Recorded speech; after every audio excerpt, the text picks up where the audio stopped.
ॐ श्रीकृष्ण शरणं मम गोपिका जीवनस्मरणं गोविन्दा गोविन्दा सद्गुरुनाथ महाराज की जय। शुक्लां भरधरं विष्णुं शशिवर्णं चतुर्भुजं प्रसन्नवदनं ध्यायेत् सर्वविघ्नोपशान्तये। नमो नमः सद्गुरुभ्यः सद्गुरुभ्यो नमो नमः। नमो नमः सद्गुरुभ्यो नमो नमः। सच्चिदानन्दरूपाय विश्वोत्पत्त्यादिहेतवे तापत्रयविनाशाय श्रीकृष्णाय वयं नुमः। यं प्रव्रजन्तम् अनुपेतम् अपेतकृत्यं द्वैपायनो विरह कातर आजुहाव पुत्रेति तन्मयतया तरवोऽभिनेदुः तं सर्वभूतहृदयं मुनिमानतोऽस्मि। यस्वानुभावम् अखिलश्रुतिसारमेकम् अध्यात्मदीपम् अतितितीर्षतां तमोन्धं संसारिणां करुणयाः पुराणगुह्यम् तं व्याससूनुम् उपयामि गुरुं मुनीनां। योगीन्द्राय नमस्तस्मै शुकाय ब्रह्मरूपिणे संसारसर्पदष्टं यो विष्णुरातम् अमूमुचत् कालव्यालमुखग्रास त्रासनिर्नाशहेतवे श्रीमद्भागवतं शास्त्रं कलौकीरेण भाषितम् एतस्मात् अपरं किञ्चित् मनःशुद्ध्यै न विद्यते जन्मान्तरे भवेत् पुण्यं तदा भागवतं लभेत्। ज्ञानवैराग्यसम्पूर्णान् हरिभक्तिपरायणान् पूर्वाचार्यात् अहं वन्दे सम्प्रदायप्रवर्तकान्। भगवन्नाम साम्राज्य लक्ष्मी सर्वस्वविग्रहम् श्रीमद्बोधेन्द्रयोगीन्द्र देशिकेन्द्रम् उपास्महे। कलिकालोचितं धर्मं नाम संकीर्तनात्मकं निर्णेतुम् अवतीर्णं तं प्रेमिकं सद्गुरुं भजे। हरे रामेति कृष्णेति नाम संकीर्तनं सदा लोकक्षेमाय कुर्वन्तं प्रेमिकं सद्गुरुं भजे। जन्माद्यस्य यतोऽन्वयात् इतरतश्चार्तेष्वभिज्ञस्वराट् तेने ब्रह्महृदाय आदिकवये मुह्यन्ति यत्सूरयः तेजो वारिमृदां यथा विनिमयो यत्र त्रिसर्गो मृषा धाम्ना स्वेन सदा निरस्तकुहकं सत्यं परं धीमहि। धर्मः प्रोज्झितकैतवोऽत्र परमो निर्मत्सराणां सतां वेद्यं वास्तवमत्र वस्तु शिवदं तापत्रयोन्मूलनम्। श्रीमद्भागवते महामुनिकृते किं वा परैरीश्वरः सद्यो हृद्यवरुध्यतेऽत्र कृतिभिः शुश्रूषिभिस्तत्क्षणात् निगमकल्पतरोर्गलितं फलं शुकमुखात् अमृतद्रवसंयुतं पिबत भागवतं रसमालयं मुहुरहो रसिका भुवि भावुकाः। नारायणं नमस्कृत्य नरं चैव नरोत्तमं देवीं सरस्वतीं व्यासं ततो जयमुदीरयेत्। श्रीमद्भागवताख्योऽयं प्रत्यक्षः कृष्ण एव हि स्वीकृतोऽसि मया नाथ मुक्त्यर्थं भवसागरे। मनोरथो मदीयोऽयं सफलः सर्वदा त्वया निर्विघ्नेनैव कर्तव्यो दासोऽहं तव केशव। श्रीहरये नमः। श्रीहरये नमः। श्रीहरये नमः। गोपिका जीवनस्मरणं गोविन्दा गोविन्दा सद्गुरुनाथ महाराज की जय। Good afternoon, everyone. Okay, so we have about 36 stanzas in 24. We'll do a quick review. Priya, Sri Kumar, can you do one half? And maybe Ramesh, you can do one half. Okay. Shall I start? We can start either. Yeah, it's fine. 1 to 18, right? Yeah. अथ चतुर्विंशतितमोऽध्यायः मैत्रेय उवाच विजिताशोधिराजासीत् पृथुपुत्रः पृथुश्रवाः Good. विजिताशोधिराजासीत् पृथुपुत्रः पृथुश्रवाः यवीयोऽभ्यो ददात् काष्ठा भ्रातृभ्यो भ्रातृवत्सलः हर्यक्षायादिशत्प्राचीं धूम्रकेशाय दक्षिणां प्रतीचीं मृगसंज्ञाय तुर्यां द्रविणसे विभुः अन्तर्धानगतिं शक्राद लब्ध्वान्तर्धानसंजितः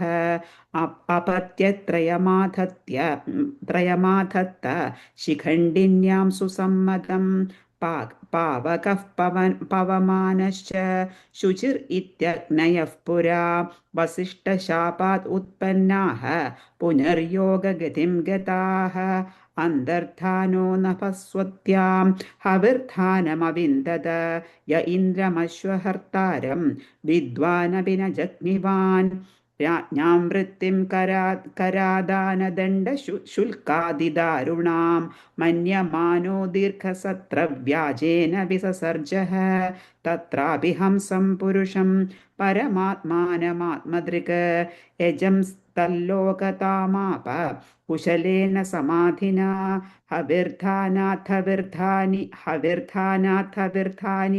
विदुरासूतषट्सुतान् बर्हिषदं गयं शुक्लं कृष्णं सत्यं जितव्रतम् बर्हिषत्सु महाभागो हाविर्धानिः प्रजापतिः क्रियाकाण्डेषु निष्णातो योगेषु च कुरुद्वः यस्येदं देवयजनम् अनुयज्ञं वितन्वतः प्राचीनाग्रैः कुशैरासीत् आश्रितं वसुधातलं सामुद्रीं देवदेवोक्तम् उपयेमे शतधृतिं यां वीक्ष्य चारु सर्वाङ्गीं किशोरीं सुष्ट्वलं कृतां परिक्रमन्दीमुद्वाहे चगमे निःशुकीम् इव Priya, विबुधा the first line, Deva Devoktam, ah sound there.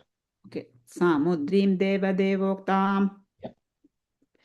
विबुधासुरगन्धर्वमुनिसिद्धनरोरगाः विजिता सूर्यया दिक्षु कुणयन्त्यैव नूपुरैः प्राचीनबर्हिषः पुत्राः शतधृत्यां दशाभवन् तुल्यनामव्रताः सर्वे धर्मस्नाताः प्रचेतसः पित्रादिष्टाः प्रजासर्गे तपसेर्नवमाविशन् दशवर्षसहस्राणि तपसार्चं तपस्पतिं यदुक्तं पथि दृष्टेन गिरिशेन प्रसीदत यध्यायन्दो जपन्दश्च पूजयन्दश्च संयताः Second line, first word, Tadhyayantu.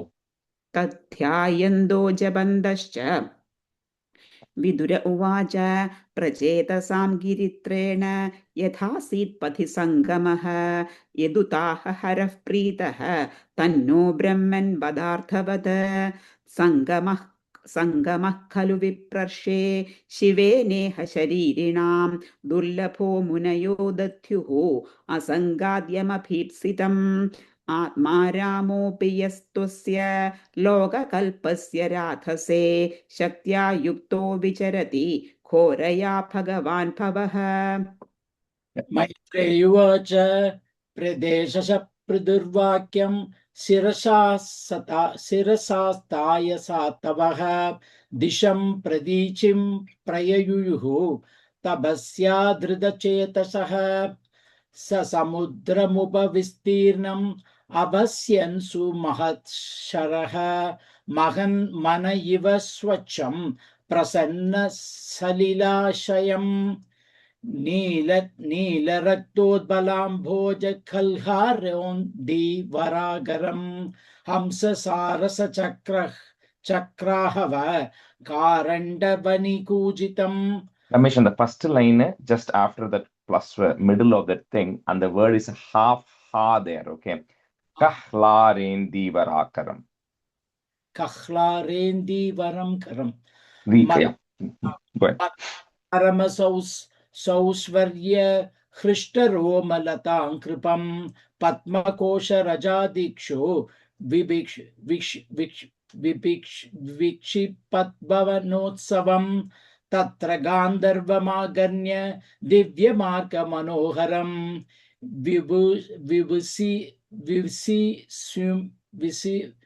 विसिस्म्यु राजपुत्रास्ते मृदङ्गपणवाद्यनु दर्ह्य एव सरसस्तस्मात् निष्करामन्तः सहानुकम् उपकीयमानमारप्रवरं विभुतानुकैः. அங்க நடுவுல அந்த word உபகீயமானம் அமர.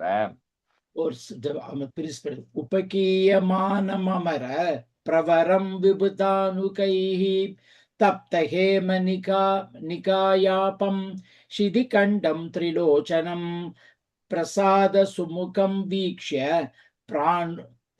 प्राणेमुर्जातकौतुकाः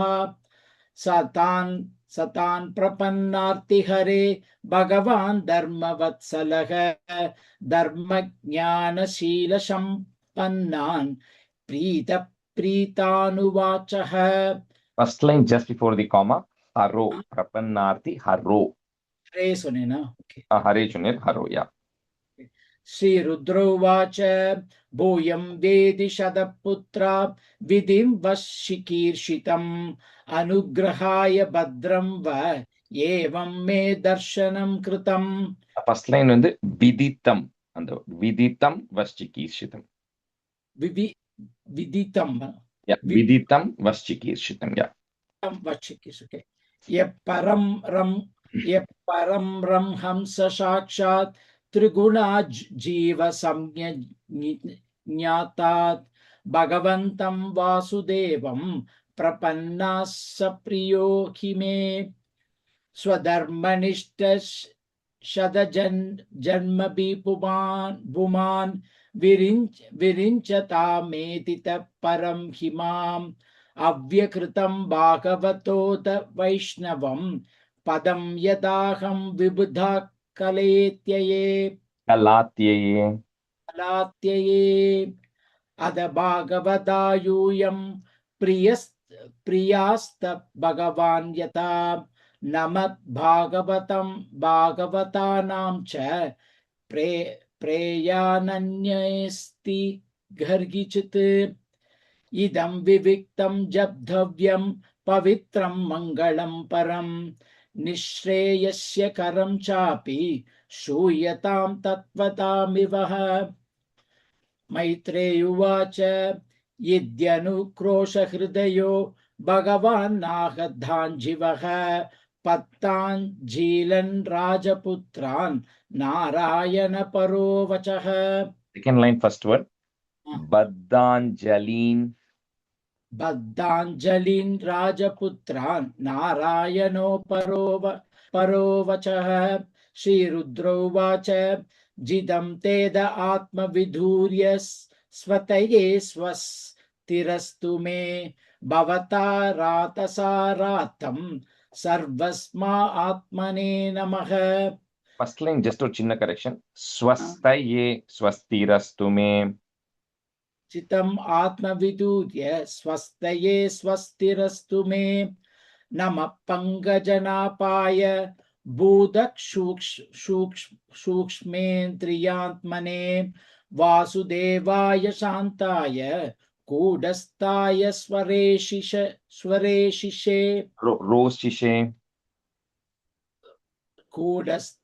स्वरोषिषे संघर्षणाय सूक्ष्माय दुरन्तायान्तकाय च नमो विश्वप्रबोधाय प्रत्युम्नायान्तरात्मने नमो नमः निरुद्धाय ऋषिकेशान्द्रियात्मने नमः परमहंसाय पूर्णाय निबृदात्मने.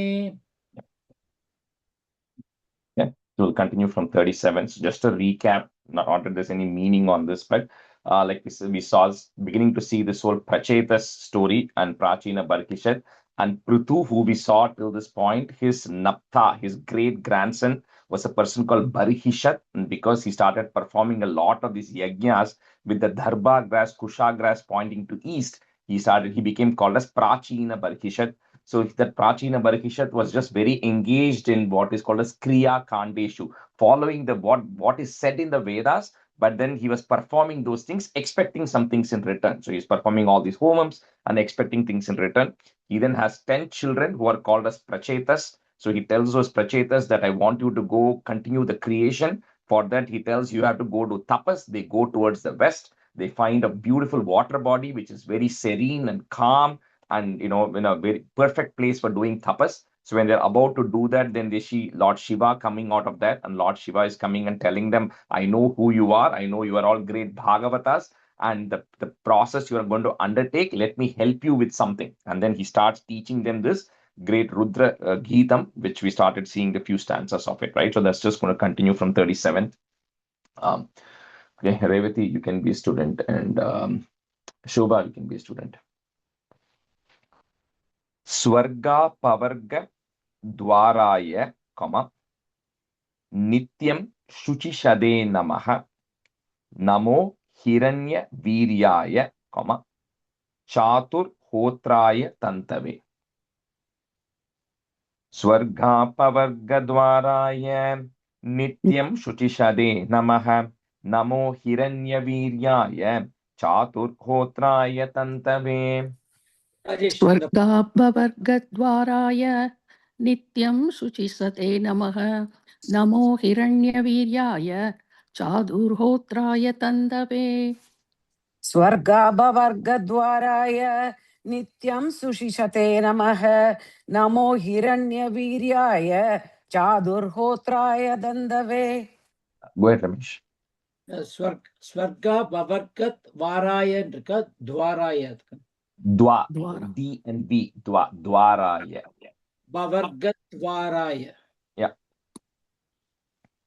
Nama Urja Ishe Trayaha, Pataye Yajna Retase, Triptidaya Cha Jivanam, Namas Sarva Rasatmane. Nama Urja Ishe Trayaha, Pataye Yajna Retase, Triptidaya Cha Jivanam, Namas Sarva Rasatmane.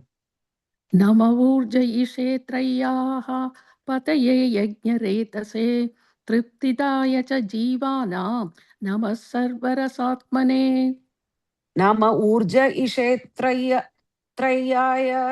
Pataye Yajjaretase Triptidaya Cha Jivanam Namasarvarasatmane. The first line before the comma, Trayaha. No, yeah, sorry. Trayaya. Alava? Trayaha. Ha sound. Trayaha. Sorry. Sarva Sattvatma Dehaya, Visheshaya Staviyase, Namas Trailokya Palaya, Saha Ojo Balaya Cha. Sarva Sattvatma Dehaya, Visheshaya Staviyase, Namas Trailokya Palaya, Saha Ojo Balaya Cha.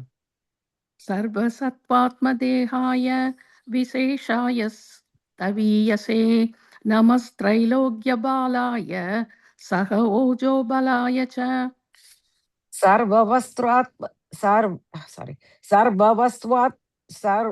Sarvasatvatmadehaya Viseshaya Staviyase Namastrailokya Saha Ojapalaya Cha. Ojo. Ojopalaya Cha. So each of these words where the namaha is coming, right? The previous namas sarvarasatmane, namas trailokya. So namaha, every time is a namaha. It's like in Rudram, everything is a namaha there. That's what it is. Each of them is saying, I am doing namaskarams to you. I'm doing prostrations to you. This person who is like this, right? But again, we shouldn't not compare saying, oh, Shiva is doing namaskaram, because they like Narayana said during the Daksha Charitram as well, as you cannot separate out and saying one god, Shiva or Narayana, is greater or one is better. It's not to be considered. They all have respects for each other, right? So here, when Shiva is doing this Rudra Geetam, he is saying to that Narayana, who is this, my namaskarams, right? That's the, so when even as you're saying it, each of that is a prostration there. Rajesh, when you say namaha, does it mean not my na mama? No. Traditionally? Namaha is just namaskaram. Offering. So Okay. the person in the being in me is doing namaskaram to the being in you, which is the same. That is a thing. The Okay. Namama is different. அது இந்த Okay. ஹோமத்துல போடும்போது Agni Namama Abdi they say, right? That's where you say it's not mine. Not mine. Okay. Yeah, this is Namaha is just Namaskaram only. Artha Lingaya Nabhase, comma, Namontar Bahiratmane, Namah Punyaya Lokaya, comma, Amushmai Bhuri Varchase. Artha Lingaya Nabhase, Namontar Bahiratmane, Namah Punyaya Lokaya, Amushmai Bhuri Varchase. अर्धलिङ्गाय नभसे नमोऽन्तर्बहिरात्मने नमः पुण्याय लोकाय अमुष्मै भूरिवर्चसे अर्थलिङ्गाय नभसे नमोऽन्तर्बहिरात्मने नमः पुण्याय लोकाय अमुष्मै भूरिवर्चसे प्रवृत्ताय निवृत्ताय पितृदेवाय कर्मणे नमो धर्म विपाकाय मृत्यवे दुःखदाय च प्रवृत्ताय निवृत्ताय पितृदेवाय कर्मणे नमो धर्म विपाकाय मृत्यवे दुःखदाय च प्रवृत्ताय निवृत्ताय पितृदेवाय कर्मणे नमो धर्मविपाकाय मृत्यवे दुःखताय च प्रवृत्ताय निवृत्ताय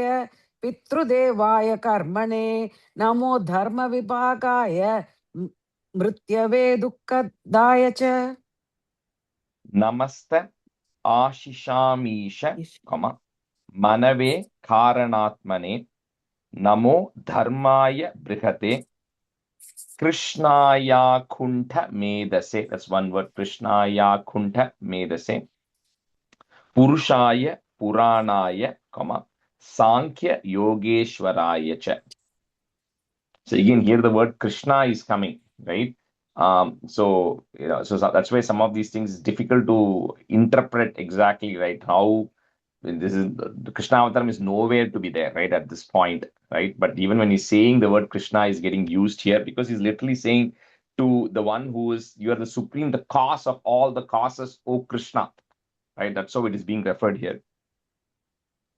Namasta Ashishamisha Manave Karanatmane Namo Dharmaya Brihate Krishnaya Kuntamedase Purushaya Puranaya Sankhya Yogeshwaraya Cha. नमस्त आशिषाम् ईश मनवे कारणात्मने नमो धर्माय बृहते कृष्णाय कुण्ठमेतसे पुरुषाय पुराणाय साङ्ख्ययोगेश्वराय च नमस्त आशिषामीश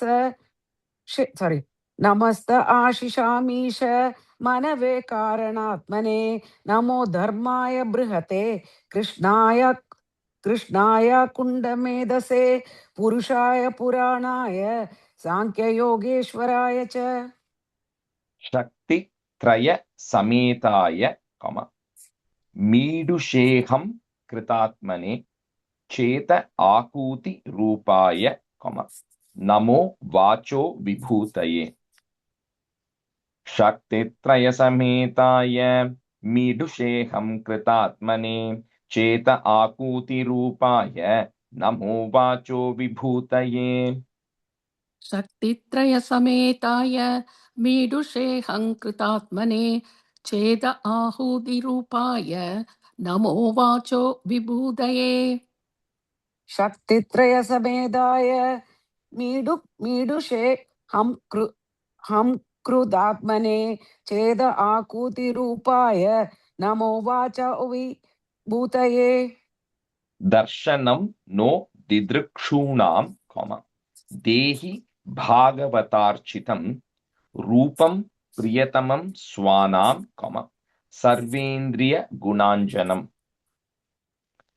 Darshanam no didrukshunam Dehi Bhagavatarchitam Rupam Priyatamam Swanam Sarvendriya Gunanjanam. Darshanam no didrukshunam dehi bhagavatarchitam rupam priyatamam swanam sarvendriya gunanchanam. Darshanam no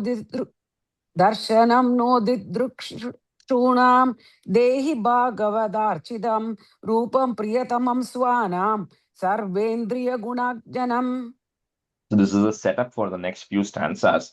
So he says that although you can take any form you want, right? There's no restriction on the form you want, but there's a certain form of yours which everybody prefers because it's very satisfying to the sarva indriya, for all the senses, which means that when you look at it, one can take any form. He can come in the form of a fish. Now you may look at a fish and say, I don't like seeing a fish, right? Now, but in the certain form, when you look at it, it's very pleasing to the eyes. So you always want to be thinking about that form, always want to be looking at that form. So he says that specific form of yours, which is very liked by all your devotees, Bhagavata Architam, which they all worship you in that form, which is pleasing to all the senses. Please come in front of me in that form, right? And then he's going to describe the form in the next few stanzas. Snigdha Prabrit Ghana Shyamam, Sarva Saundarya Sangraham Charvayata Chatur Bahum, Sujata Ruchirananam. Words are pretty clear. Ghana Shyamam, dark grain bearing clouds which are dark grain color. And then you have Chatur Baham, you have four hands. Then you have eyes which are like very pretty like the lotus petals, and a beautiful smile, just the usual description, right? Sujata. So we have very beautiful looking face, and everything is well formed in your face. Snigdha pravrit ghanashyamam sarva saundarya sangraham charvayata chaturbahum sujata ruchirananam. Snigdha pravrit ganakshyamam sarva saundarya sangraham charva ayata chaturbahu sujata rusirananam.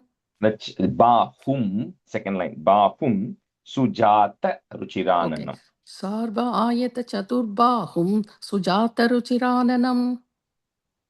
Snigdha pravrutganashyamam sarva saundarya sangraham charvayada chadurbahum sujata ruchirananam. Padma Kosha Palashaksham, Aksham, essentially Palashaksham, Sundara Bru Su Nasikam, nose, Su Dwijam Su Kapolasyam, cheeks, Samakarna Vibhushanam, well decorated. Padmakosha Palashaksham, Sundara Bru Su Nasikam, Su Dwijam Su Kapolasyam, Samakarna Vibhushanam. Padmagosha Balasaksham Sundara Prasu Nasikam Sudvijam Sukapolasyam Samakarna Vibhushanam. Padmagosha palashaksham Sundara brusunasikam Sudvijam Sukapolasyam Samakarna Vibhushanam. Preeti Prahasita Pangam, breaking at that ma, Alakai, next word, Alakai Rupa Shobitham, Lasat Pankaja Kinjalka, put a plus, Dukulam Mrishta Kundalam. Talking about various things, Kundalam, etc. Preeti Prahasita Pangam, Alakai Rupa Shobitham, Lasat Pankaja Kinjalka, Dukulam Mrishta Kundalam. Is it Alakai Rupa Sobitam or Rupa Sobitam? Rupa. Okay. Pratiprahasita Pangam Alakai Rupa Sobitam. Sorry, I think sorry, Revati. Arakai Rupa தான் எனக்கு போட்டிருக்கு. Let me check. இல்ல ரூபம் தான் கரெக்ட்னு எனக்கு தோன்றது. But let me just check. இல்ல. It is Alakaihi Upashobitam. Upashobitam. Okay, so that's short ru only. Okay. Yeah, rather. Okay, thanks. So how do you pronounce Alakai? Alakai Rupa. Okay. Say just short ru only. प्रीति प्रहसिताभाङ्गम् Sorry. अलकैरूपशोभितं लसत् पङ्कजकिञ्जल्क तुकूलं मृष्टकुण्डलम्. Again, you put a long U there. Prite pragasitapangam alakai rupa. अलकैरूप. Okay. Yeah, that's I it. have ரூப, அதனால தான் கேட்டேன். அது alakaihi upa, like Atte said. So Okay. alakai rupa shobit. Thank you. प्रीतिप्रहसितापाङ्गम् अलकैरुपशोभितं लसत्पङ्कजकिञ्जल्क दुकूलं पृष्ठकुण्डलम्. The second line, I don't know if I forgot to say, maybe you have to put a plus. The second line, there's no comma. It's after kinjalka, put a plus. இல்ல நீங்க Dukulam. சொன்னால். Yeah. Okay, sir. Yeah. Spurat kirita balaya, again a plus. Hara nupura mekhalam, shanka chakra gada padma, again a plus. Mala manyutta mardhimat, that's one word. Spurat kirita valaya hara nupura mekhalam, shanka chakra gada padma mala manyutta mardhimat. पुरत्किरीटवलयहार नूपुरमेकलं शङ्खचक्र कदा पद्ममाला मण्यै उद्धमर्दिमत्. Manyutta mardhimat. मण्युद्धमर्तिमत्. सुरत्किरीटवलयहारनूपुरमेकलं शङ्खचक्रगदापद्म मालामण्युत्तमर्दिमत्. Simha skanda tvisho bhibrat, put a plus. Saubhaga griva kaustubham, so that line is continuous. Shriyana payinyakshipta, one long word, cannot break it. Shriyana payinyakshipta, put a plus. Nikashashmo rasolasat, again, that word also is continuous, cannot break it because of the sandhi. So pretty much that whole thing, you can up to that shipta is one, and then the rest of the sentence is together. Simhaskandat vishobhibrat saubhagagriva kaustubham shriyana payinyakshipta nikashashmo rasolasat. सिंहस्कन्दद्विषो बिभ्रत् सौभगग्रीवकौस्तुभं श्रियानपायिन्या क्षिप्त निगशास्मोरसोल्लसत्. सिंहस्कन्दद्विषो बिभ्रत् सौभगग्रीवकौस्तुभं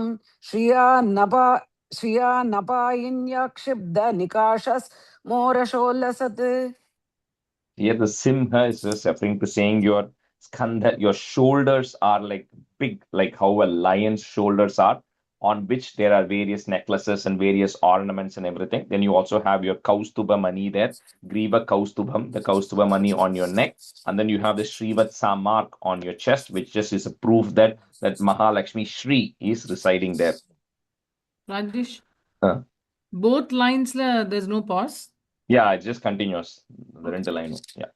இல்ல second லைன்ல தான் plus Yeah, இருந்தது. still, First some people I heard they were pausing at No, Yeah, both lines are a plus. Both lines are a Oh, plus. okay. Alright, Bibrat, because some people are Saubhaga. pausing at Kshipta. So are you saying the first line plus Also second as a line plus. should be said First continuously? line is end of the line. Second line is Ah. end of the line. Each But of the in my- lines, there is no pause in between. Correct. But Okay. second line, the kshipta is for me is a separate word. Shripta nikapash moraso. Akshipta, it's akshipta, but on the kshipta is the Oh, end I of the see. first half of the sentence. Then nikashashmo rasola sat, the second half of the sentence. It's okay to briefly pause there because it's a separate word. Okay, thank Okay, so like Shriyana Payinyakshipta Nikashashmo Rasola sat, that's okay. Because it's not the same word continuing. So you can take a break there. Pura Rechaka Sambigna, again plus. Vali Valgu Dalodaram Prati Sankramayat Vishwam, comma, Nabhyavarta Gabhiraya.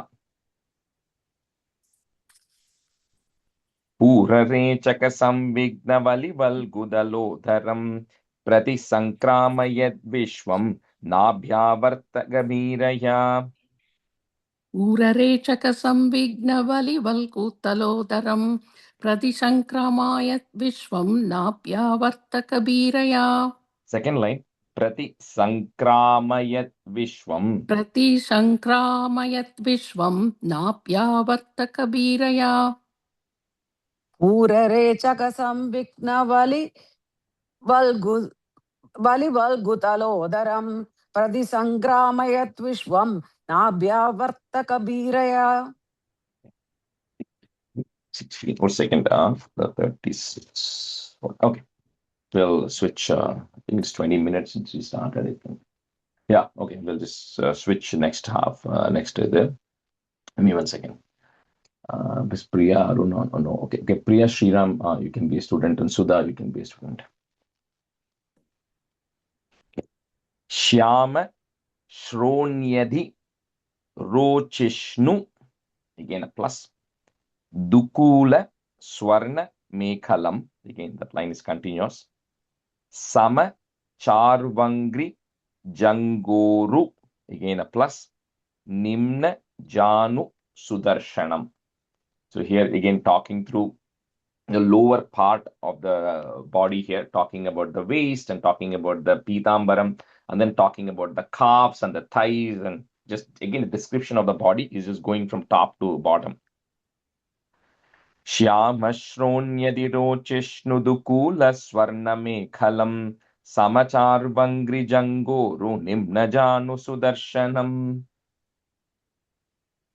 श्यामश्रोण्यधिरोचिष्णुदुकूलस्वर्णमेखलं समचार्वङ्घ्रिजङ्गोरु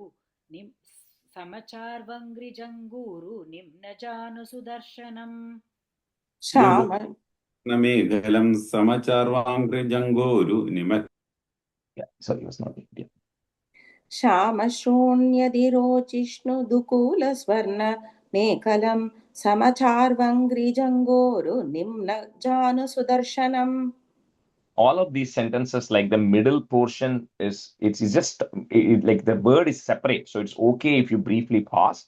There is just no reason to pause because it's just describing the entire portion as one sentence. That's why we are putting a plus. But if you're running out of breath, it's totally okay to pause in between because the word is not connected. Pada Sharat Padma Palasha Rochisha, comma, Naka Dhyubhir Nontaragam Vidhunvata Pradarshaya Swiyam Apasta Sadvasam, Padam Guru Marga Gurus Tamojusham. Padasharat Padma Palasha Rochisha Nakadyubhir Nontaragam Vidhunvata Pradarshaya Swiyam Apasta Sadvasam Padam Guru Marga Gurus Tamojusham. पद्मपलाशरोचिषा नकद्युभिर्नोन्तरगं विधुन्वता प्रदर्शय स्वीयमपास्तसाध्वसं पदं गुरो मार्गगुरुस्म तमोजुषाम्. पदाशरत्पद्मपलाशरोचिषा नकद्युभिर्नोन्तरगं विधुन्वथा प्रदर्शय स्वीयमपास्तसाध्वसं पदं गुरो मार्गगुरुस्तमोजुषाम्. So this particular line, where it says your feet are like lotus petals, etc. But he specifically talks about the nails of yours, which are emanating light, and that light will eradicate or eliminate all the problems and everything of your devotees. Is exactly the description which also comes in Dashakam 100 in Narayaniam, where he says, he's describing the feet. He says that feet, the light which is emanating from it is going to eradicate all the, the problems and everything of your devotees. So it's kind of pretty consistent description even in that 100th Dashakam there. Etat Rupam Anudhyeyam, breaking at that M, comma, Atma Shuddhim Abhipsatham, Yad Bhakti Yogo Bhayadaha, comma, Swadharmam Anutishtatam. Swadharmam Anutishtatam. Etat Rupam Anudhyeyam Atma Shuddhim Abhipsatam Yad Bhakti Yogo Bhayadaha Swadharmam Anutishtatam. एयम् आत्मशुद्धमभीत्सताम् यद्भक्तियोगो भयदयः स्वधर्मम् अनुतिष्ठताम्. And the first line, Atma Shuddhim. आत्मशुद्धिम्. एतद्रूपम् अनुध्येयम् आत्मशुद्धिम् अभीप्सताम् यद्भक्तियोगो भयदः स्वधर्मम् अनुतिष्ठिताम्. I think this form which has been described above, is the one that is best to meditate on. Like it said, there any form you can meditate on, but there's a standard description which everybody gives. This is the same description. It's best for those who want to practice bhakti yoga, this is the best form to meditate on. Bhavan bhakti mata labhyo, durlabha sarva dehinam swarajyasyapyabhimata. So there's one long word, cannot break it. Swarajyasyapyabhimata, ekantenatma vidgatihi. Bhavan bhaktimata labhyo durlabha sarvadehinam swarajyasyapyabhimata ekantenatma vidgatihi. सर्वदेहिनां स्वराज्यस्याप्यभिमत एकान्तेनात्मविद्गतिः. For some reason, Priya, the first part of the first line is cutting off. Bhavan Bhaktimata. No, I can hear you now, but I think every time when you start, like the first 2 seconds, audio, I can't hear. I can see you saying it, but I can't hear the audio. I don't know why. Maybe it's some setting in Zoom antirle. Okay, sorry. भवान् भक्तिमथा लभ्यो दुर्लभः सर्वदेहिनां स्वाराज्यस्याप्यभिमतः एकान्तेनात्मविद्गतिः. Tam duraradhyam aradhya, satamapi durapaya ekanta bhaktya ko vanchet, pada moolam vina bahihi. Tam duraradyamaradhya satamapi durapaya ekanta bhaktya ko vanchet padamoolam vina bahihi. Tam duraradyamaradhya satamapि durapaya ekanta bhaktya ko vanchet padamoolam vina bahihi. तं दुराराध्यमाराध्य सतामपि दुरापया एकान्तभक्त्या को वाञ्छेत् पादमूलं विना बहिः. Yatra nirvishta maranam, kritanto nabhimanyate vishwam vidvamsayan virya, put a plus, shaurya vispurjita bhruva. Second line is continuous. Yatra nirvishta maranam kritanto nabhimanyate vishwam vidvamsayan virya shaurya vispurjita bhruva. यत्र निर्विष्टमरणं कृतान्तो नाभिमन्यते विश्वं विध्वंसयन् वीर्य शौर्यविस्फूर्जितभ्रुवा. यत्र निर्विष्टमरणं कृतान्तो नाभिमन्यते विश्वं विध्वंसयन् वीर्य शौर्यविस्फूर्जितभ्रुवा. क्षणार्धेनापि तुलये, न स्वर्गं न पुनर्भवं भगवत् संगी संगस्य, मर्त्यानां किमुताशिषः. क्षणार्धेनापि तुलये न स्वर्गं न पुनर्भवं भगवत् संगी संगस्य मर्त्यानां किमुताशिषः. क्षणार्धेनापि तुलये न स्वर्गं न पुनर्भवं भगवत् संगी संगस्य मर्त्यानां किमुताशिषः. क्षणार्धेनापि तुलये न स्वर्गं न पुनर्भवं भगवत् संगी संगस्य मर्त्यानां किमुताशिषः. The second line la na punarbhavam. Na punarbhavam. Okay. Athana ghangrestava, one word, athana ghangrestava kirti tirtayoho. The ra goes away, visarga comma tirtayoho. Next word starts with a. Antar bahis snana vidhuta papmanam भूतेष्वनुक्रोश सुसत्वशीलिनां, स्यात् संगमोनुग्रह एष नस्तव। अथानघाङ्घ्रेस्तव कीर्तितीर्थयोः अन्तर्बहिस्नानविधूतपाप्मनां भूतेष्वनुक्रोशसुसत्त्वशीलिनां स्यात् संगमोऽनुग्रह एष नस्तव। गाङ्ग्रेस्तव कीर्तितीर्थयोः अन्तर्बहिस्नानविधूतपाप्मनां भूतेष्वनुक्रोशसुसत्त्वशीलिनां स्यात् संगमोऽनुग्रह एष नस्तव। अथानगाङ्ग्रेस्तव कीर्तितीर्थयोः अन्तर्बहिस्नानविधूतपाप्मनां भूतेष्वनुक्रोशसुसत्त्वशीलिनां स्यात् सङ्गमोऽनुग्रह एष नस्तव। It's a combination. Some of it was like description or praising Bhagavan in the beginning, because anytime you are doing something, you first have to say Namaha, right? You first do Namaskarams, do prostrations. Then the second half of it was describing the form of Bhagavan.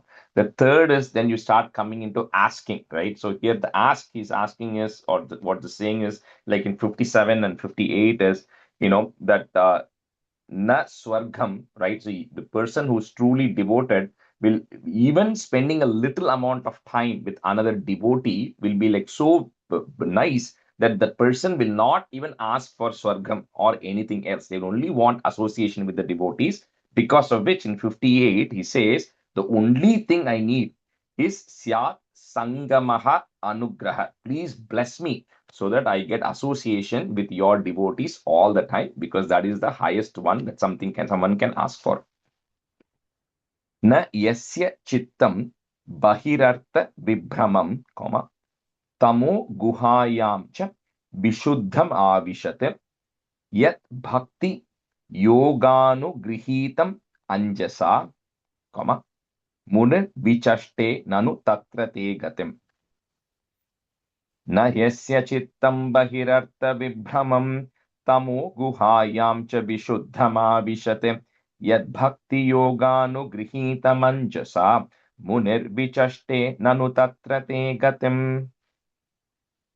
न यस्य चित्तं बहिरर्थविभ्रमं तमो गुहायां च विशुद्धमाविशत् यद्भक्तियोगानुगृहीतमञ्जसा मुनिर्विचष्टेन नु तत्र ते गतिम्।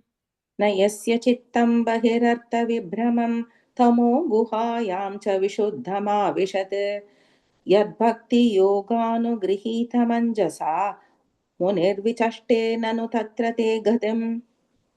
यत्रेदं व्यज्यते विश्वं, विश्वस्मिन्नवभाति यत् तत्त्वं ब्रह्म परं ज्योतिः, the r goes away, visarga, ज्योतिः, आकाशमिव विस्तृतम्। यत्रेदं व्यज्यते विश्वं विश्वस्मिन्नवभाति यत् तत्त्वं ब्रह्म परं ज्योतिः आकाशमिव विस्तृतम्। यत्रेदं व्यज्यते विश्वं विश्वस्मिन्नवभाति यत् तत्त्वं ब्रह्म परं ज्योतिः आकाशमिव विस्तृतम्। यत्रेदं व्यज्यते विश्वं विश्वस्मिन्नवभाति यत् तत्त्वं ब्रह्म परं ज्योतिः आकाशमिव विस्तृतम्। यो माययेदं पुरु रूपया सृजत्. So with the D and ba underneath, we're just putting a it first. Rupaya srijat, bhibarti bhuyaha, say that visarga, bhuyaha, shapayatya vikriyaha, yadbheda buddhis sadivatma dustaya, tamatma tantram bhagavan pratimahi. Some of these stanzas, these are like hard ones, but यो माययेदं पुरुरूपया सृजते बिभर्ति भूयः क्षपयत्य विक्रियः यद्भेद बुद्धिः सदिवात्मदुस्तया तमात्मतन्त्रं भगवन् प्रतीमहि. यो माययेदं पुरुरूपया सृजत् बिभर्ति भूयः क्षपयत्यविक्रियः यद्भेदबुद्धिः सदिवात्मदुःस्थया तमात्मतन्त्रं भगवन् प्रतीमहि. यो माययेदं पुरुरूपया सृजत् बिभर्ति भूयः क्षपयत्यविक्रियः यद्भेदबुद्धिः सदिवात्मदुःस्थया तमात्मतन्त्रं भगवन् प्रतीमहि. क्रिया कलापैर् इदमेव योगिनः श्रद्धान्वितास् साधु यजन्ति सिद्धये भूतेन्द्रियान्तः करणोपलक्षितं वेदे च तन्त्रे च त एव कोविदाः. क्रियाकलापैरिदमेव योगिनः श्रद्धान्विता साधु यजन्ति सिद्धये भूतेन्द्रियान्तः करणोपलक्षितं वेदे च तन्त्रे स च एव कोविदाः. क्रियाकलापैरिदमेव योगिनः श्रद्धान्विताः साधु यजन्ति सिद्धये भूतेन्द्रियान्तः करणोपलक्षितं वेदे च तन्त्रे च त एव कोविदाः. क्रियाकलापैरिदमेव योगिनः श्रद्धान्विता साधु यजन्ति सिद्धये भूतेन्द्रियान्तःकरणोपलक्षितं वेदे च तन्त्रे च त एव कोविदाः. त्वमेक आद्यः पुरुषः सुप्त शक्तिः इस goes away विसर्ग कॉमा तया रजस सत्व तमो विभिद्यते महानहं खं मरुदग्नि वार्धराः सुरर्षयो भूतगणा इदं यतः. त्वमेक आद्यः पुरुषः सुप्तशक्तिः तया रजः सत्त्वतमो विभिद्यते महानहं खं मरुदग्निवार्धराः सुरर्षयो भूतगणा इदं यतः. त्वमेक आद्यः पुरुषः सुप्तशक्तिः तया रजः सत्त्वतमो विभिद्यते महानहं खं मरुदग्निवार्धराः सुरर्षयो भूतगणा इदं यतः. त्वमेक आद्यः पुरुषः सुप्तशक्तिः तया रजः सत्त्वतमो विभिद्यते महानहं खं मरुदग्निवार्धराः सुरर्षयो भूतगणा इदं यतः. सृष्टं स्व शक्त्येदं ब्रेकिंग एट दैट मा शक्त्येदं अनुप्रविष्टः इश goes away विसर्ग कॉमा अनुप्रविष्टः चतुर्विधं पुरमात्मांशकेन अतो विदुस्तं पुरुषं संतमन्तः again विसर्ग comma संतमन्तः when you have a ir on top of that bhu that goes away भुङ्क्ते हृषीकै मधु सारगं यः. सृष्टं स्वशक्त्येदमनुप्रविष्टः चतुर्विधं पुरमात्मांशकेन अथो विदुस्तं पुरुषं सन्तमन्तः भुङ्क्ते हृषीकैर्मधुसारगं यः. सृष्टं स्वशक्त्येदमनुप्रविष्टः चतुर्विधं पुरमात्मांशकेन अथो विदुस्तं पुरुषं सन्तमन्तः भुङ्क्ते हृषीकैर्मधुसारगं यः. सृष्टं स्वशक्त्येनमनुप्रविष्टः चतुर्विधं पुरमात्मांशकेन अथो विदुस्तं पुरुषं सन्तमन्तः भुङ्क्ते हृषीकैर्मधुसारगं यः. स एष लोकान् ब्रेकिंग एट दैट ना लोकान् अतिचण्ड वेगो विकर्षसि त्वं खलु कालयानः भूतानि भूतैर् अनुमेय तत्वो घनावलीर् वायुरिवा विषह्यः.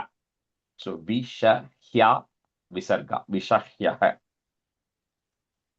स एष लोकान् अतिचण्ड वेगो विकर्षसि त्वं खलु कालयानः भूतानि भूतैरनुमेय तत्त्वो घनावलिर्वायुरिवा विषह्यः स एष लोकानतिचण्डवेगो विकर्षसि त्वं खलु कालयानः भूतानि भूतैरनुमेय तत्त्वो गणावलीर्वायुरिवा विषह्यः स एष लोकानतिचण्डवेगो विकर्षसि त्वं खलु कालयानः भूतानि भूतैरनुमेय तत्तत्त्वो घनावलीर्वायुरिवा विषह्यः प्रमत्तम् उच्चैरिति कृत्य चिन्तया प्रवृद्ध लोभं विषयेषु लालसं त्वमप्रमत्तः सहसाभिपद्यसे Shullelihaano hirivakum. That's one long word there. Shullelihaano hirivakum antakaha. Pramattamuchairiti kritya chintaya pravriddalobham vishayeshu lalasam tvamapramattas sahasabhipadyase Shullelihano hirivakum antakaha. प्रमत्तमुच्चैरिति कृत्य चिन्तया प्रवृद्धलोभं विषयेषु लालसं त्वमप्रमत्तः सहसाभिपद्यसे क्षुल्लेलिहानो हिरिवाकुमन्तकः प्रमुत्तमुच्चैरिति कृत्य चिन्तया प्रवृद्धलोपं विषयेषु लालसं त्वमप्रमत्तः सहसाभिपद्यसे शुल्लेलिहानो हिरिवाक्मन्तकः कस्त्वत्पदाब्जं विजहाति पण्डितो यस्तेवमान व्ययमान केतनः विशङ्कयास्मत् गुरुरर्चति स्म यत्. So if you have a dvi there, we put a it first, sma yat, vinopapattim manavash chaturdasha. So he says that, how can somebody, even if somebody is very learned, how can they not worship you? He says, because even the primary first being who came out, even Brahma worshipped you, and even all the Manus who were ruling in all of the Manvantras under Brahma worship you. So how could anybody even question whether worshipping you makes or does not make sense? Even a learned person will continue to worship you. Kastvatpadhabjam bijahati pandito yastevamaanavyayamaanaketanah vishankayasmad gururarchate smayate vinopapattim manavaschaturdasha. कस्त्वत्पदाब्जं विजहाति पण्डितो यस्तेव मानव्ययमानकेतनः विशङ्कयास्मत् गुरुरर्चति स्म यत् विनोपपत्तिं मनवश्चतुर्दश कस्त्वत्पदाब्जं विजहाति पण्डितो यस्तेव मानव्ययमानकेतनः विशङ्खयास्मद्गुरुरर्चति स्म यत् विनोपपत्तिं मनवश्चतुर्दश. Switch last Priya Arun, I don't know if you're back, if you can be a student, and then Vasu, you can be a student. Yes, Rajesh, I can be a student. Atha Tvamasi no Brahman, Paramatman Vipaschitam Vishwam Rudra Bhaya Dvastam put im, Akutash Chidbaya Gatihi. So this is the this is the last stanza of the Rudra Geetam. So from this after 68, Rudra Geetam is done. Atatvamasi no Brahman Paramatman Vipaschitam Vishwam Rudra Bhayadhvastam Akutaschid Bhayagatihi. अतत्त्वमसि नो ब्रह्मन् परमात्मन् विपश्चितां विश्वं रुद्रभयध्वस्तम् अकुतश्चित् भयागतिः. तत्त्वमसि नो ब्रह्मन् परमात्मन् विपश्चितां विश्वं रुद्रभयध्वस्तम् अकुतश्चित् भयागतिः. The rest of the stanzas in this are just the Palastuti of Rudra Geetam, really.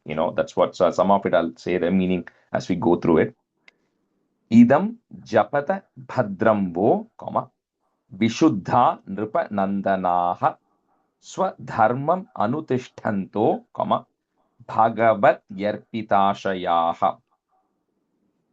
Idam japata bhadram vo vishuddha nripanandanaha swadharmamanutishtanto bhagavat yarpitashayah.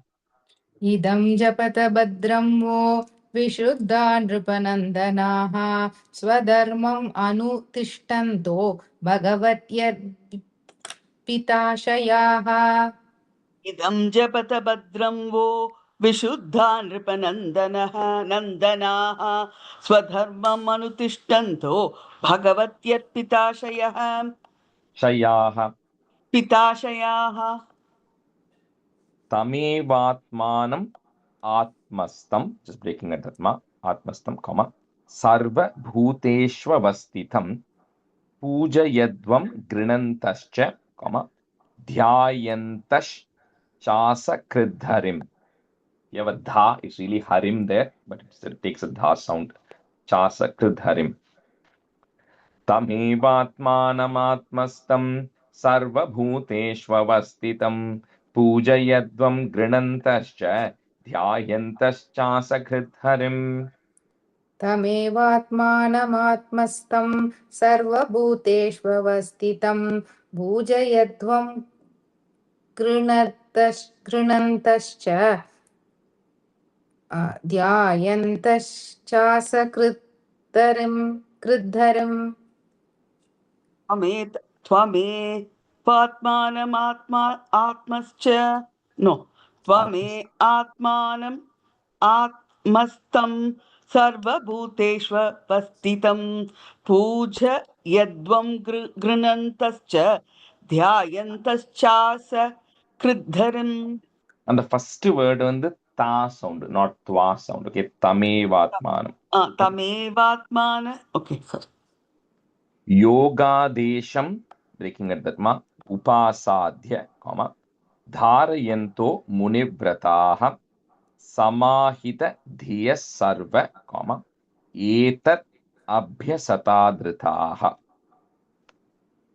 Yogadesham upasadhya dharayanto munivrataha samahita dhiyas sarva etat abhyasatadritaha.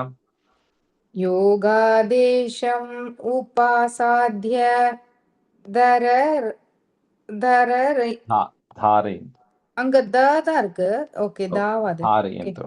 धारयन्तो मुनिव्रताः समाहितधियः सर्व एतत् अभ्यसतादृताः. योगादेशम् उपासाध्य धारयन्तो मुनिव्रताः समाहित धियः सर्व एतद् अभ्यसतादृताः. Idamaha purasmakam, Bhagavan Vishwasrikpatihi Bhrigvadinam Atmajanam, Sisrikshus Sam Sisrikshatam. Idamaha purasmakam Bhagavan Vishwasrikpatihi Bhrigvadinam Atmajanam Sisrikshus Sam Sisrikshatam. इदमाह पुरास्माकं भगवान् विश्वसृक्पतिः भृग्वादीनाम् आत्मजानां सिसृक्षुः संसिसृक्षताम्. इदमाह पुरास्माकं भगवान् विश्वसृक्पतिः भृग्वादीनाम् आत्मजानां सिसृक्ष संसिसृक्षताम्. Sorry.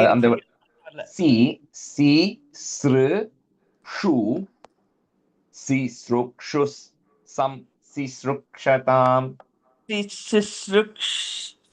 Samshikshatam. Try பண்ணுங்க அப்புறமா. Try பண்ண. Sorry. Is and sha sound there. That's right.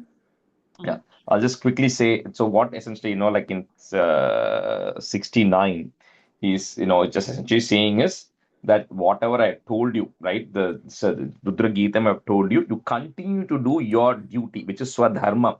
So you don't stop doing what you're already doing. So you have a dharma to perform. You continue performing whatever that is and continue doing this. And Bhagavat Arpita Shayaha. So whatever you are doing, you surrender to Bhagavan, right? And you continue doing your dharma and continue chanting this thing. And he says that, that the what I've taught you, right? He says it's not just an ordinary hymn, right? So that's when 71 it says Yoga Desham Upasades. This is yoga, the root word is yuj, right? Which is to merge with God.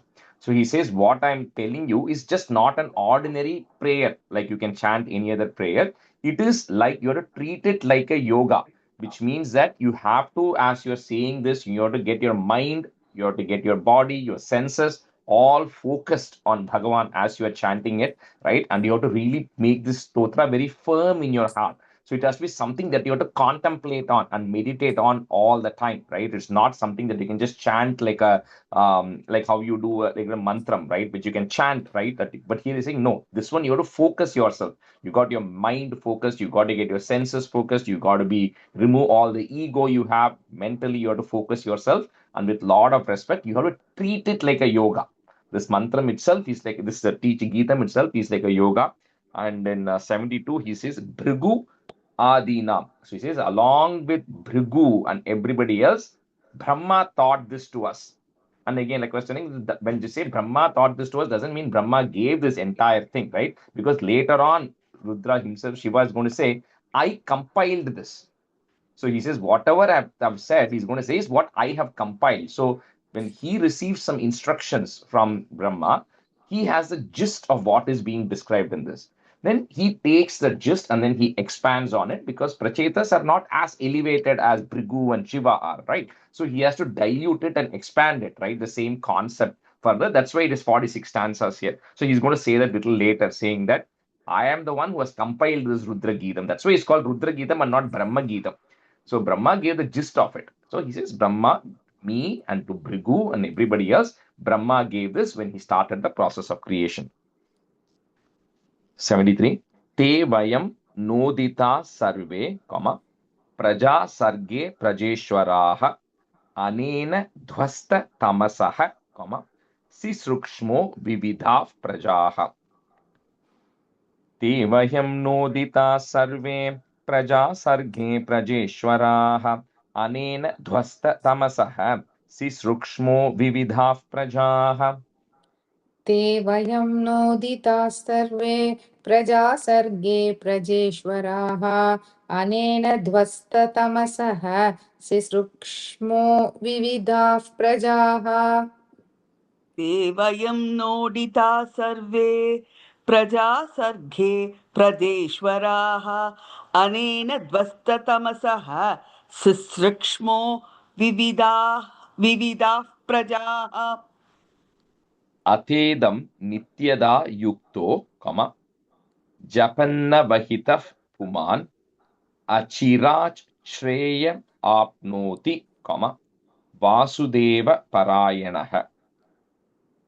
Atedam nityada yukto japanna vahitah puman achirach shreya apnoti, vasudeva parayanaha. अतेधं नित्यधा युक्तो जपन्न वहितः पुमान् अचिरात् श्रेय आप्नोति वासुदेवपरायणः तेदं नियधा युक्तो जपन्न वहिताः पुमान् अचिराच्छ्रेय आप्नोति वासुदेवपरायणः. The first line, second word, nityada. Oh, nityada, okay. Shreyasamiha sarvesham, jnanam nishreyasam param, sukham tarati dushparam, jnana naur vyasanarnavam. Shreyasamiha sarvesham jnanam nishreyasam param, sukham tarati dushparam, jnana naur vyasanarnavam. श्रेयसामिह सर्वेषां ज्ञानं निःश्रेयसं परं सुखं तरति दुष्पारं ज्ञाननौर्व्यसनार्णवम् श्रेयस्सामिह सर्वेषां ज्ञानं निःश्रेयसं परं सुखं तरति दुष्पारं ज्ञाननौर्व्यसनार्णवम् य इमं श्रद्धया युक्तो मद्गीतं भगवत्स्तवम् अधीयानो दुराराध्यं हरिम् आराधयत्यसौ य इमं श्रद्धया युक्तो People here, Rajesh, in the last. Oh, sorry, energy. Sorry. Okay, my connection is wrong. Sorry. Okay, That's fine. Harim Aradhayatyasau. Ya imam shraddhaya yukto madgitam bhagavatstavam adhiyano duraradhyam Harim Aradhayatyasau. य इमं श्रद्धया युक्तो मद्गीतं भगवत्स्तवम् अतीयानो धुराराध्यं हरिम् आराध्ययत्यसौ Aradhayatyasau. Okay हरिम् आराधयत्यसौ इनं श्रद्धया युक्तो मद्गीतं भगवत्स्तवम् अधीयानो दुराराध्यं हरिम् आराधयत्यसौ Bindate Purusho Mushmat. See, we have a dhya there. We're breaking into it and a ya. Purusho Mushmat. Next word starts with a ya. Yadhyat Ichatya Sattvaram. That's one word. Ichatya Sattvaram. Mad Gita Gita Supritat. If you have a ich, that becomes a it. You break it. Supritat, Shreyasam Eka Vallabhat. Bindate Purusho Mushmat. Yadyat Ichatya Sattvaram. Madgita Gitat Supritat. Shreyasam Eka Vallabhat. विन्दते पुरुषो मुष्माद् यद्यति इच्छत्य सत्वरं मद्गीतगीतात् सुप्रीतात् श्रेयसाम् एकवल्लभात् On this first line, Yadyat Ichatya Sattvaram. यद्यत् தானே Yadyat and the D it's easy to just say it as Yadyat and Ichatya Sattvaram if you want to, or you can say it together also, but okay यद्यत् Sorry. इच्छत्य सत्वरं sorry Fourth line la Rajesh Shreyasanu சொன்னேல Shreyasava. and the letter is written as Chra, okay? And the ich and Chra abdi irukliya. But because we are pausing there, that's actually the word is it in the previous word and Shra, Shreyasam in the next word. Okay, When you break it, that's the actual word, but when it's written together, it becomes a ich and a Chra. Avladhan. विन्दते पुरुषो मुष्मात् यद्यत् इच्छत्य सत्वरं मद्गीत गीतात् सुप्रीतात् श्रेयसम् एकवल्लभात् Idam yah kalya utthaya, pranjalish shraddhayanvitaha, shrunuyat shravayen martyo, muchyate karma bandhanaihi.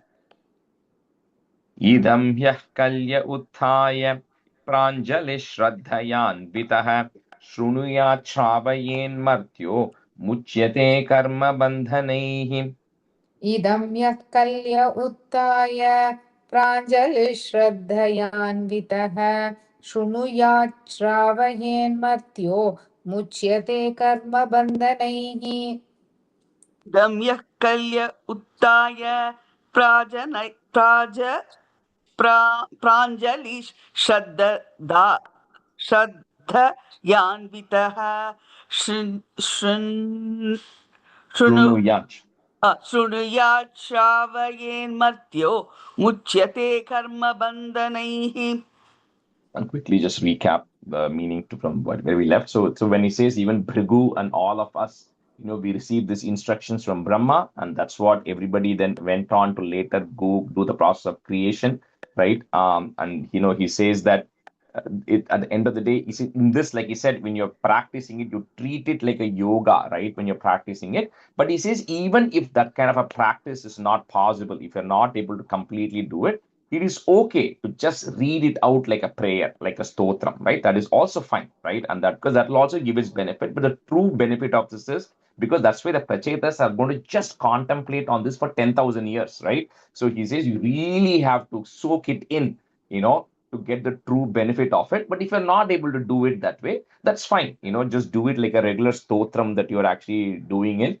Then he says this Hari, who's the source of all auspiciousness and everything. So whoever, in 78, he says, whoever wakes up early in the morning and folds his hands and then chants his prayers that been created, compiled by Shiva, will naturally be karma bandhanaihi. He'll be freed from all of the fruitive activities and all the bondage that they actually have. So that's why in few places he says Mad Geeta, like Geeta, this is the one which I have compiled, right? So at the end of the day, this 46 stanzas are completely compiled by Lord Shiva only.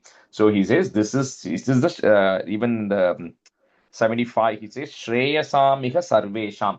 So amongst everything that this is absolutely very Shreyas. It's important. The knowledge is very important, and this is one way you can actually get that knowledge, right? To be able to cross over that.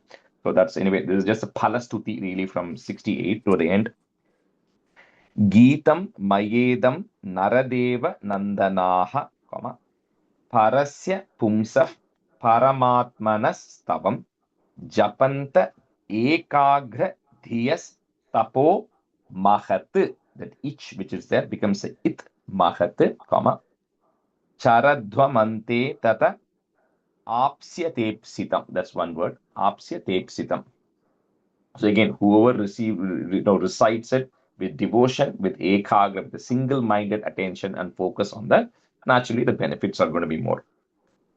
Geetam mahedam naradeva nandanaha parasya pumsah paramatmanastavam japanta ekagra dhiyas tapo mahate charadvamante tata apsyate psitam. गीतं मयेदं नरदेवनन्दनाः परस्य पुंसः परमात्मनस्तवं जपन्त एकाग्रधियस्तपो महत् शरद्वमन्ते तत आप्स्यतेप्सितम् गीतं मयेदं नरदेवनन्दनाः परस्य पुंसः परमात्मनस्तवं जपन्त एकाग्रधियस्तपो महत् चरन्द्वमन्ते तत आप्स्य तेप्सितम्. इति श्रीमद्भागवते महापुराणे पारमहंस्यां संहितायां चतुर्थस्कन्धे रुद्रगीतं नाम चतुर्विंशोऽध्यायः. इति श्रीमद्भागवते महापुराणे पारमहंस्यां संहितायां चतुर्थस्कन्धे रुद्रगीतं नाम चतुर्विंशोऽध्यायः.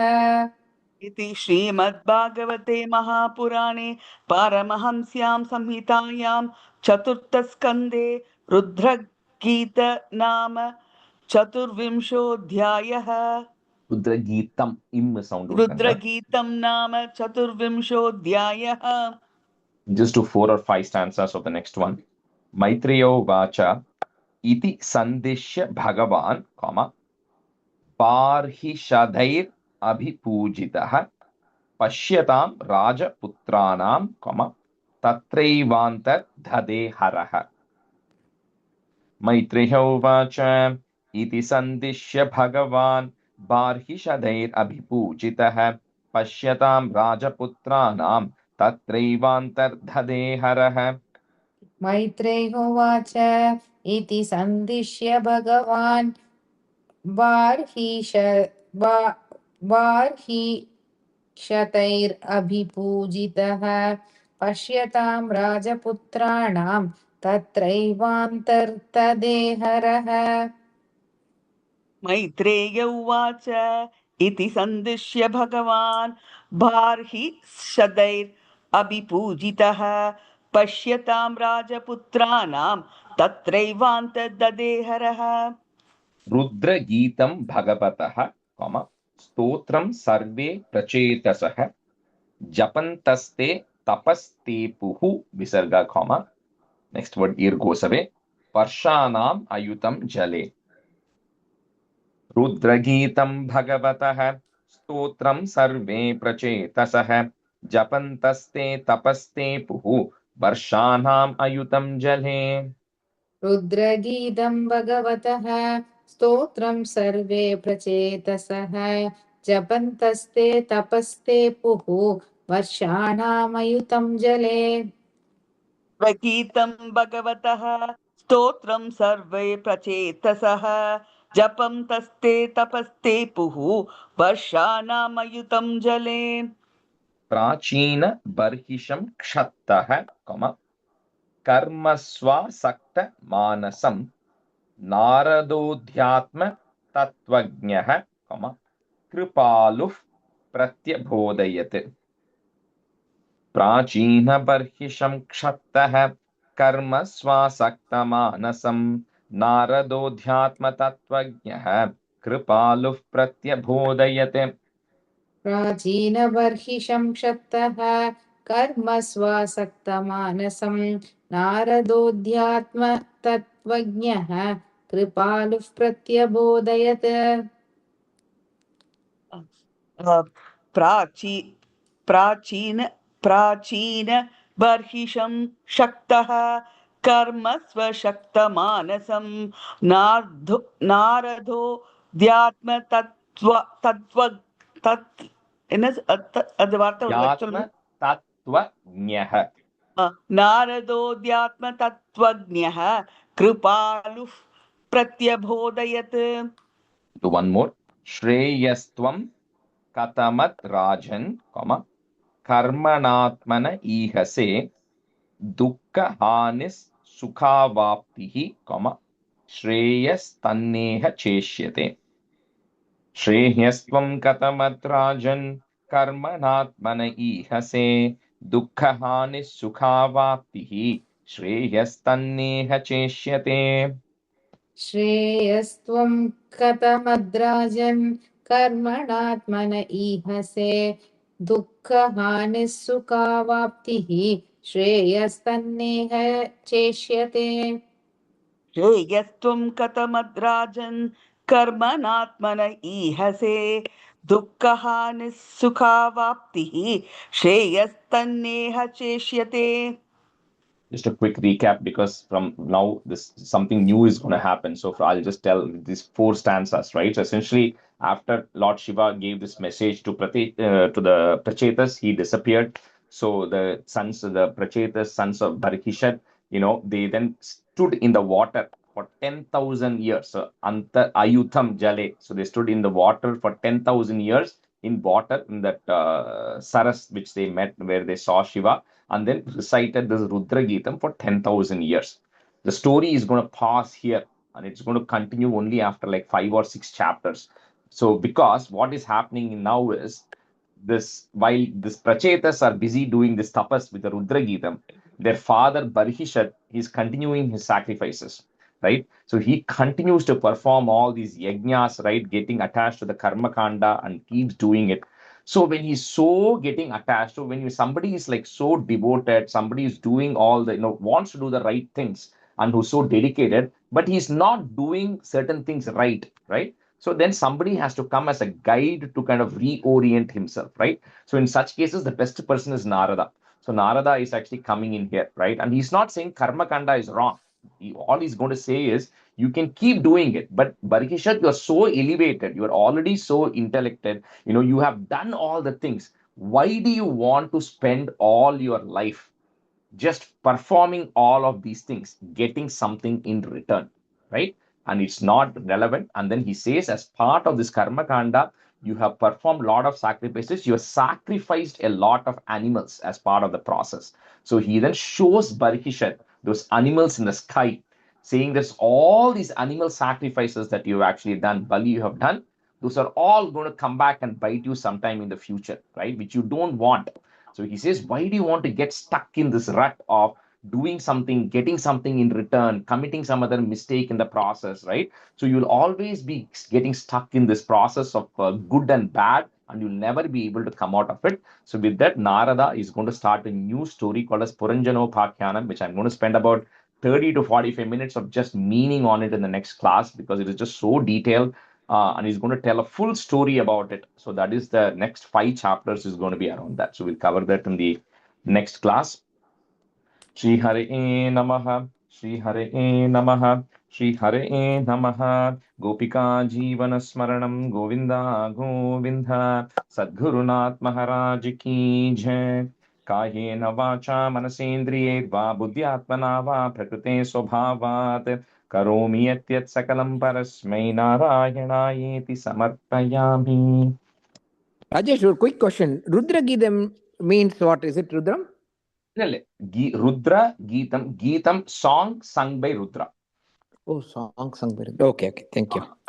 Rajesh, next week Adhirudram event, right? So next week we're going to do the class on Monday. Okay, so I'll just post a message in the group. You won't be able to do it on Sunday because of the Atirudram. So we'll have the 1 hour class on July 5th or 6th, whatever the Monday is.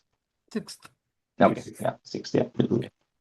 Okay. Thank you, Rajesh. Thank you, Thank you, Rajesh. everyone. Thanks a lot. Thank you. Bye, everyone. Thank you, Bye. Rajesh. Bye. Thank you so much.